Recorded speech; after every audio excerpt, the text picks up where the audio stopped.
bienvenidos nuevamente a Escenarios. Hoy se encuentra con nosotros para compartir su historia de vida Julio Bárbaro, analista político. Yo diría analista de la realidad, o político es una partecita de la realidad completa, ¿no? Por lo menos uno está inquieto por todo. Por todo. Además hacen que estemos inquietos por todos, que eso también es otra realidad. Julio, muchísimas gracias por venir. Como digo, siempre detrás de un gran hombre hubo un niño que creció y nació en el barrio de Boedo. Cuénteme un poquito cómo era ese Julio chiquito. Yo nací en la colchonería que está en Castrobarrio y Agrelo. Y mis padres y mis tíos tenían una habitación cada una, que era todo un amontonamiento. Claro. Y después el sueño era comprar otra casa. Y era la colchonería, jugábamos con los colchones viejos, con los fardos de lana, porque ese fardo, pensemos que antes todos los colchones eran de lana, mi padre andaba con la máquina al hombro cardando en las casas. Y el barrio era un barrio, o sea que yo le conocía a don Luis el farmacéutico, a Cuchinato que era el peluquero, Regadío el vinero. Una cosa importante, en aquellos tiempos uno conocía a la gente por el oficio. Claro. O sea, Sí. mi padre era Próspero el colchonero, el apellido, ¿no? Sí. Y don Pedro el lechero. Claro. Que era un vasco que venía, y el apellido era Con el las oficio. botellas verdes. Venía con el coso y te venía con el tacho. Claro. Y la medida. Entonces, digo, eso era otro mundo. Cazábamos mariposas por la calle, los chicos cortaban una rama, las mariposas transitaban las calles, el tráfico era poco. Claro. Y entonces las calles de menos tránsito, no en Castro Barro, pero en Castro o en Agrelo nos poníamos a cazar mariposas. Y el sueño era cazar un mariposón, que le llamábamos un galerón, que eran mariposas grandes. Con muchos colores. Con ¿no? muchos colores. Que ahora no se ve eso, se ven las naranjitas chiquitas cada tanto. Y quedó muy poca porque los agroquímicos destruyeron mucho eso. Claro. Pensemos que en ese momento había muchísimos gorriones. Yo a veces me pregunto qué pasó con los gorriones. Pero también había en la ciudad, pasaban jilgueros, pasaban un pajarito que la gente enjaulaba, que era el misto, que tenía un canto tonto.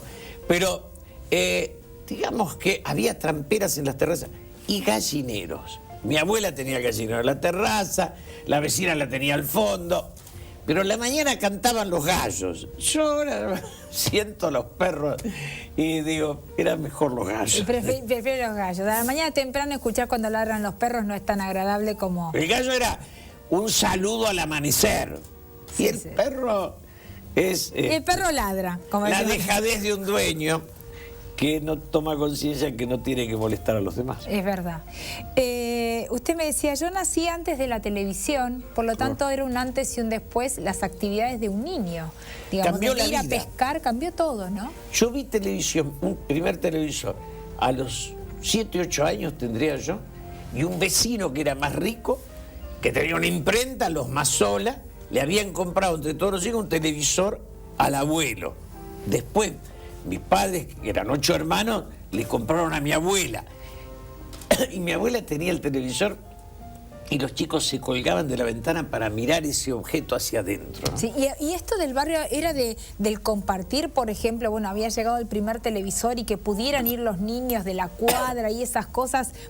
¿Existía eso también? Era tanto compartir que como eran inmigrantes, entonces había polacos, franceses, catalanes, se enviaban los platos, se intercambiaban los platos.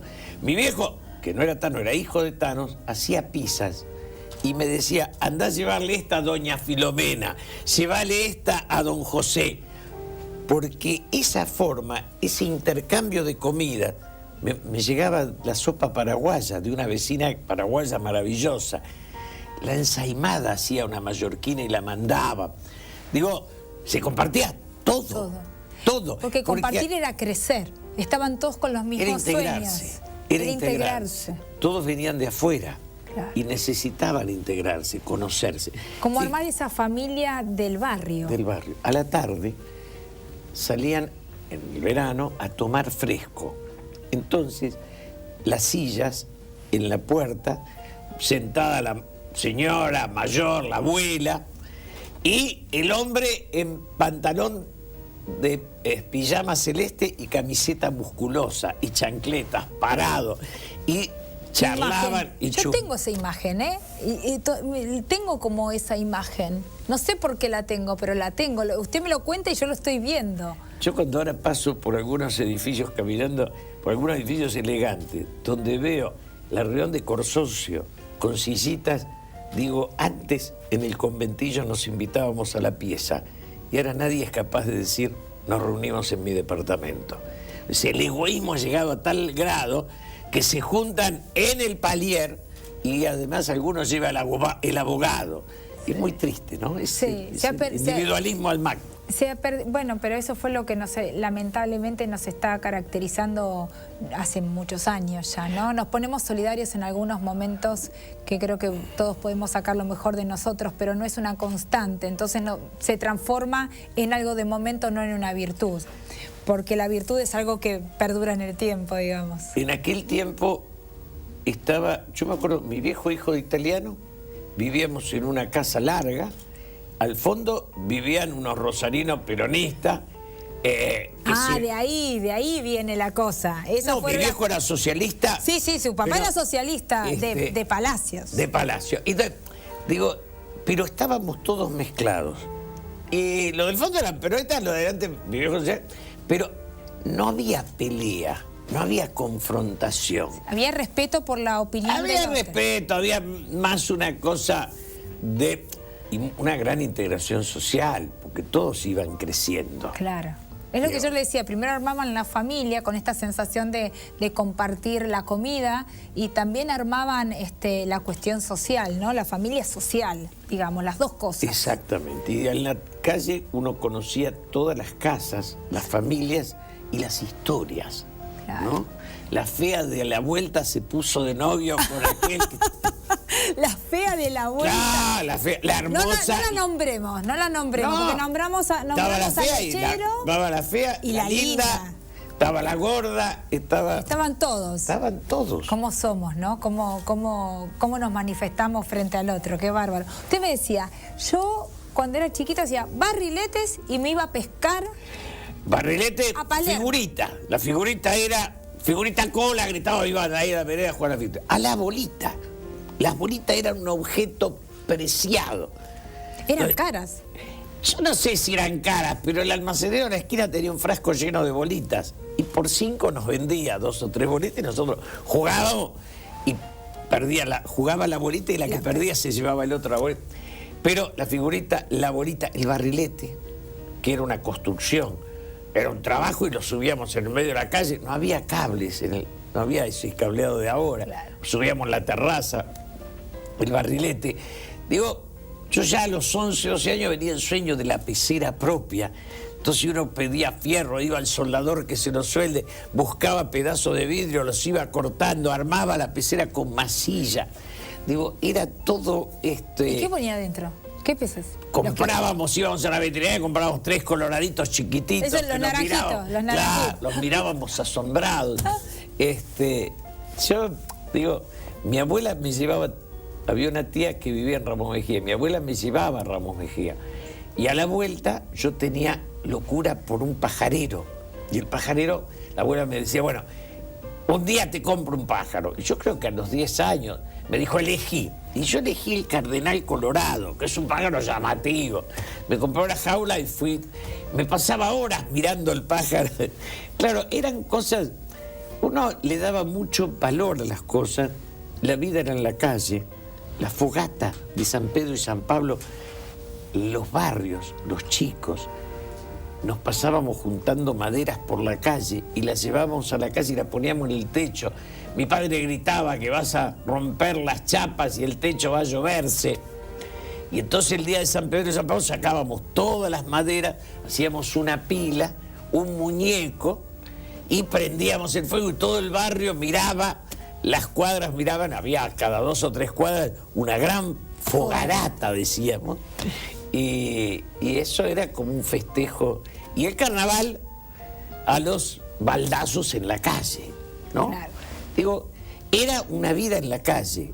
Todos sabían el apellido, el nombre, la estructura familiar del Y no otro. pasaba nada. No pasaba nada malo, a lo sumo algún raspón por haber jugado y haberse caído, nada más. Eso era lo máximo que podía pasar. Mis tías que le llamaban a mi madre por teléfono decían que yo había estado colgado de un tranvía, porque empezábamos a jugar a esa estupidez de colgarnos del tranvía y bajarnos. Y el tranvía iba rápido. Dentro de lo que teníamos había que ser un poco travieso, también es parte de la niñez, ¿o Era no? imprescindible. Era imprescindible para crecer. Pero eso se fue perdiendo lamentablemente. Yo le decía, sus padres le fomentaron la política de la lectura y del trabajo claramente, ¿no? En función del ejemplo, porque mamá también trabajaba. La idea de todo el barrio era combatir el inútil. Entonces, yo me crié admirando personajes. Me acuerdo Don Domingo, era un tipo que hacía todo. Sí. O sea, cuando llegó el lavarropa, como no teníamos plata para comprar, él agarró un tacho, le puso un motorcito, esos inventos de barrio. Y era lavarropas. Era lavarropas. Y era un lavarropa. Claro. Entonces, digo, esa idea de podar el árbol, hacer el vino, hacer el dulce, hacer la pizza, se pasaban las recetas. Una tía que hacía excelente el budín inglés, otra que hacía las palmeritas, todas hacían ravioles, todas hacían pizza, distintas como versiones. Así que había que combatir al inútil. Esa es muy fuerte la frase. El inútil era mal visto. Mi vieja, tan bajita, decía, ese es un inútil era ya el fin. Claro. ¿No? El inútil era... No tenía posibilidad de nada. Ese no hace nada, no sirve para nada.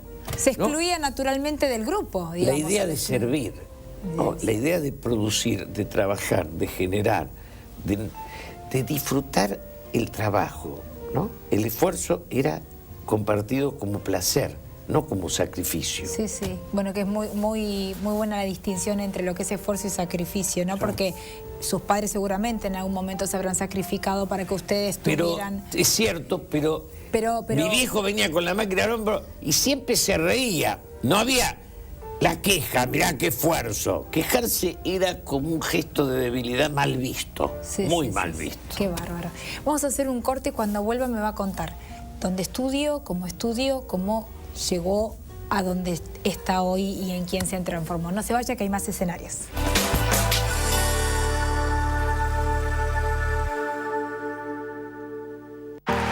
My universe will never be the same.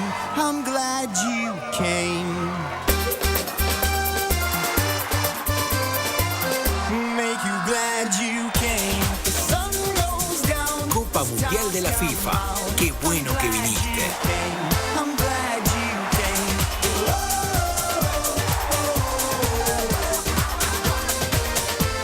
I'm glad you came. Haceme caso, dale bola al gordo de invierno y gana una fortuna. Uy, la ola polar es una ola de suerte. Sortea el 12 de julio, más de 16 millones en premios. ¿Te lo vas a perder? Lotería de la Provincia, la lotería que suma para que Buenos Aires siga creciendo. Buenos Aires, activa como nunca. Gobernación Daniel Scioli. A los pequeños deudores, una gran oportunidad. A los que no pudieron pagar, los estamos ayudando con descuentos de hasta un 50%. Estamos apoyando el esfuerzo. Mejor sumate ahora. ANBA. Buenos Aires activa como nunca. Gobernación Daniel Scioli. En Carrefour trabajamos para convertirnos en tu comercio preferido, dando empleo a más de 20.000 argentinos en más de 470 sucursales del país y comprometiéndonos con la comunidad y el medio ambiente en cada una de nuestras acciones. Actuamos hoy para vivir mejor mañana. Eso es para nosotros Carrefour Sustentable, nuestra forma de ser. Sumate. Cumplimos 15 años. Lo celebramos construyendo los edificios 3 y 4 de Aeroparque. Aeropuertos Argentina 2000. Soñamos con vos. Tan enriquecedor como el programa es el corte, porque nosotros seguíamos hablando y él me contaba que, bueno, en una secundaria un poco dura, alejado de la familia, pero muy formativa, una formación religiosa también. Una escuela agrícola, sí, católica, salesiana, a 270 kilómetros de la capital, se iba en tren entre 25 de Mayo y Bolívar del Valle, pero a los 13 años uno lo metían ahí y entraba el 1 de marzo y salía el 20 de diciembre. Claro, yo le había preguntado en el corte, iba de lunes a viernes, me dijo, no, del 1 de marzo. 10 meses. 10 meses. Duros, digamos, donde había que hachar y le daban un hacha y uno hacía leña 6 horas. O sea, era una escuela que dividía la mañana para tarea rural, sí, que podía ser hacer pozo, carnear animales, lo que fuere, o apiario, las abejas, que a veces nos picaban, y a la tarde estudiar. Era mitad y mitad. Sí. Pero aprendí mucho ahí, quedé muy contento. Yo ahora me encuentro, tengo 72 años, a veces me encuentro con 6, 7 que quedamos de esa época, y hay 2 que se quejan, porque dicen que los curas la trataban muy dura. Yo lo festejo, punto. Es un poco masoquista. Sí, supongo. Bueno, a lo mejor yo estaba pensando no tanto en lo que pasaba, sino en lo que dejaba de pasar, que era la distancia con los padres, ¿no? Pero bueno, los padres elegían lo mejor para los hijos y lo mejor para los hijos era prosperar intelectualmente, estudiar y dar un salto, digamos, ¿no? O sea, ya que había otra relación padre-hijo en aquella época. Era una relación... Primero, pensemos que mi abuela viene a los 14 años, a los 15 es madre, pero claro, ya la inmigración, a los 14, 15 años... se iba de la familia y después tenían una relación de carta a veces y a veces ni eso. Claro. O sea, la liberación del hogar era muy temprana. Claro. Sí, es verdad. Era como que la mayoría de edad estaba dada mucho antes de lo que ahora tenemos. Hoy viene esa juventud alargada, que el tipo se queda a los 30 años ahí porque... Como la publicidad que le dicen poner lavarropas en el cuarto para que se vaya y no se van igual, una cosa así. Entonces, está bien. En aquel momento... A los 13 años uno ya estaba como para levantar vuelo. Claro. Era la idea, era esa. Ya era un hombre. Ya era un hombre. Claro. Y se asumía esa responsabilidad. Yo le preguntaba si había terminado agronomía porque usted estudió licenciatura en ciencias políticas y de dónde venía eso, cómo fue que le gustó las ciencias políticas. Voy a agronomía y dejo los salesianos y me acerco a los jesuitas. Pero me acerco porque había un cura, Jacinto Lucy, que había hecho un cenáculo, que era un grupo de religiosos, de militantes de la fe. Sí.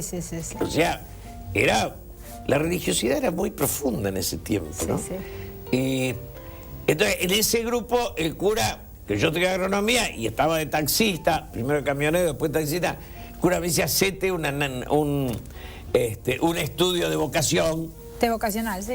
De vocacional, y me salieron las ciencias sociales. Me dijo, no, entra la ciencia política. Y entré a El Salvador en el 63, pero yo ya estaba en 3er año de agronomía. Quise seguir agronomía, pero como trabajaba El Salvador y todo... Sí, no es como ahora, no era una posibilidad no trabajar, había que mantenerse, claramente. No se me ocurría. No, claro, por eso no era una posibilidad ni siquiera mental, digamos. No se nos ocurría. No, claro. Digo, yo antes de esto... Bueno, le agradecemos al cura, porque lo tenemos acá ahora como analista y todo lo que nos suma siempre, ¿no? Pero bueno, ¿cómo fue ese inicio? Y ahí ya empiezan los jesuitas y yo me engancho con los curas del tercer mundo. Viene Onganía, viene toda la crisis de ese momento, viene el nacimiento de la violencia y una etapa compleja, ¿no? Porque se da como la liberación de la revolución junto con la liberación sexual. Tanto se habla hoy. A mí me casa el cura Alejandro Mayol, que era uno de los que cantaba y participaba en la misa criolla. Pero el director espiritual era, en un tiempo Richardelli y en otro Carlos Mujica. Y en ese momento, para tener relaciones sexuales con la novia, se daba si el cura autorizaba, era toda una historia. No, eso no me llegué a enterar jamás que era tan así, que había que ir a pedir autorización. Yo creía que no se podía directamente. No, claro, no se podía, pero en la modernidad aparecen los curas que como teníamos 6 años para novio, te decía, si están convencidos que yo es casamientos entre ustedes, pueden tener relaciones aparte. Bueno, era como un casamiento precasamiento. Claro, como una autorización. Claro. Y esa nos la dio Carlos Mujica. Después nos casamos, después nos divorciamos, ya después vino otro mundo. Pero en aquel momento, la virginidad y la castidad eran cosas muy duras.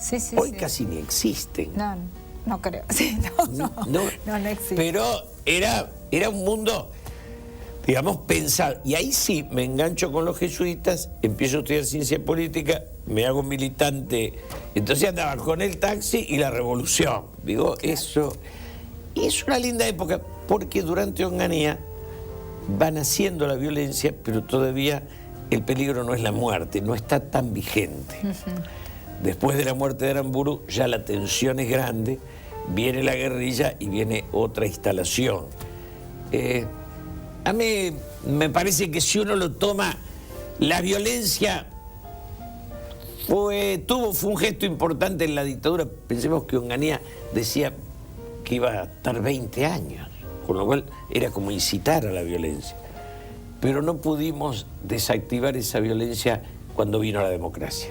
Y la violencia en democracia fue una atrocidad de la cual todavía hoy no se hizo autocrítica. La hizo Mujica en Uruguay, le hicieron en otros países. Acá el señor Firmenich está perdido por ahí y los deudos, que son las madres y las abuelas, dicen otras cosas, pero no se asume la autocrítica de ese error, ¿no? Yo tendría que preguntarle qué fue lo que lo trajo hasta acá, y la verdad digo, ¿qué fue lo que nos trajo hasta acá, no? Lo que nos trajo. Sí, yo digo que lo trajo en forma individual porque esta es su historia, ¿no? Recorriendo, creo que tú tiene registro de la necesidad de los otros, esto de poder construir no solamente para usted, sino para un país mejor, una sociedad distinta. Esto lo tiene y lo lleva en la sangre. Creo que es un compromiso que naturalmente tuvo desde el día que eligió ciencias políticas, sumado a su formación, ¿no? Que tiene mucho que ver con el registro del otro. Yo pude hablar con Perón, mucho más hablé con Bergoglio, mucho más. Tengo largas cartas de él a mí, manuscritas. Estuve al lado de Menem y al lado de Néstor y Cristina. Es como parte de una experiencia de vida. Me gusta a la mañana ir a comprar el pan y la verdura. Me gusta caminar, salí del barrio, estoy en un lugar más céntrico, pero me parece que lo grave de la política argentina es que se tomó como un ascenso social. Entonces el que llega al poder pega un salto, se muda a Puerto Madero, que es un símbolo de la riqueza, y se separa de la sociedad. Y casi uno podría decir que el símbolo del ganador es el vidrio polarizado, para que no le vean más la cara. Para mí ese es el más profundo de los fracasos. Claramente. Porque, sí. Un fracasado es un ser que necesita esconderse. Yo creo que uno tiene que transitar por la calle. Algunos le dirán que está de acuerdo y otros que no. Sí. Pero eso no es un riesgo, es una obligación. Y el drama de los argentinos, usted va a Uruguay, a Chile, a Brasil, los expresidentes y los exministros transitan por la realidad. Ni se mudaron. Pero eso tiene que ver con las acciones cometidas en el pasado, digamos. Es una forma de pararse en la vida. Sí, que tiene que ver con lo que han hecho, digamos. A ver, nosotros no tenemos referentes internacionales de presidentes que vayan a dar charlas por el resto del mundo. Claro. El expresidente en otro país del mundo es el referente para los que vienen. Vino Tabaré, yo lo leo a Mujica, hasta Sanguinetti del otro lado, Valle, le hablemos de Lula, de Bachelet, y de acá la soledad. Ni los ministros siquiera, ¿no? Algunos que otros. Pocos, sí. Algunos que otros. Incluso con Jaunarena, hay algunos que... Sí. Pero como que se han bajado del poder con dignidad. Sí, que son pocos. Que son pocos. Son pocos. Porque la desesperación por el triunfo económico los hace que se caigan del poder. Ahora, qué bárbaro, ¿no? Lo mismo que ellos creen que es como el triunfo, termina siendo el gran fracaso. Dos palabras fuertes, ¿no? O sea, uno triunfa si llega a ser político y si llega a ocupar un cargo importante, y a partir de ahí debería como empezar a ocultarse. Pero eso tiene que ver por las acciones de cada uno. Uno triunfa si construye un prestigio, no si construye una fortuna. Por supuesto, por supuesto. Lo que pasa es que nosotros hemos hecho la apología del vivo. No podemos dar un papa y un Barenboim, pero no podemos dar un presidente que nos cause admiración y respeto. Casi todos son de una secta, de su grupo. ¿Qué nos tenemos que replantear, Julio? La relación con la inteligencia. La política tiene que ser pasión y tiene que admirar la inteligencia. Es decir, el triunfador de la política tiene que ser un triunfador del talento, no de la riqueza o la viveza. Un empresario es respetable, pero no es un tipo que pueda pensar en todo.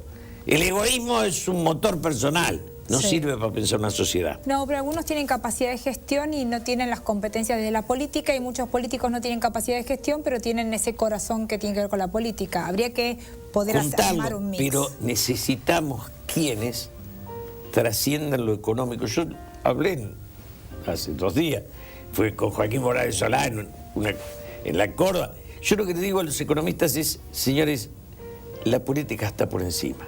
Cuando gobernaron los militares perdimos la guerra. Cuando gobernaron los economistas dimos en quiebra. La mirada totalizadora es por encima de eso.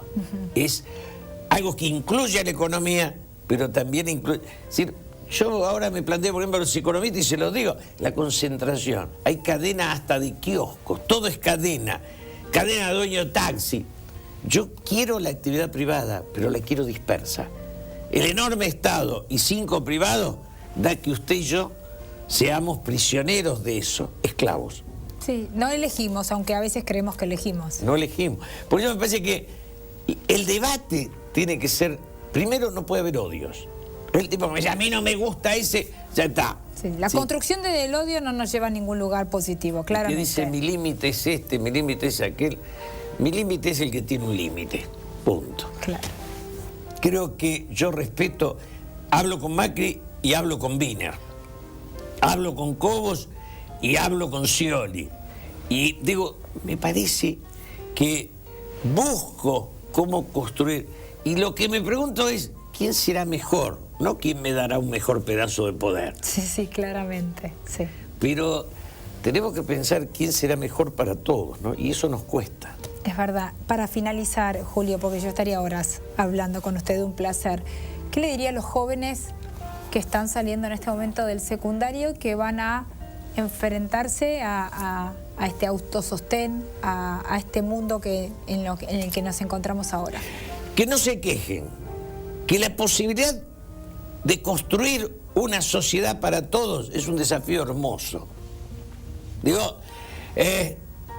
una frase muy linda era, la Italia del caos generó el Renacimiento, la Suiza del orden 2 variedades de queso y el reloj cucú. Digo, la posibilidad de trascender la tienen ahí. Pongan pasión, pero no sean sectarios ni fanáticos. Pongan la pasión en la posibilidad de encontrarse con el que piensa distinto. Pueden hacer un gran país y pueden sentirse los hacedores de eso. Pocas veces en la historia toca una coyuntura que les permita eso. Ahí lo tienen, háganlo. Muchísimas gracias, Julio. Un placer haberlo tenido en escenarios. Gracias por venir. Usted ya sabe, la cita es aquí todos los martes a las 18 horas. Sin palabras, no tengo más que decirle. Gracias por estar del otro lado.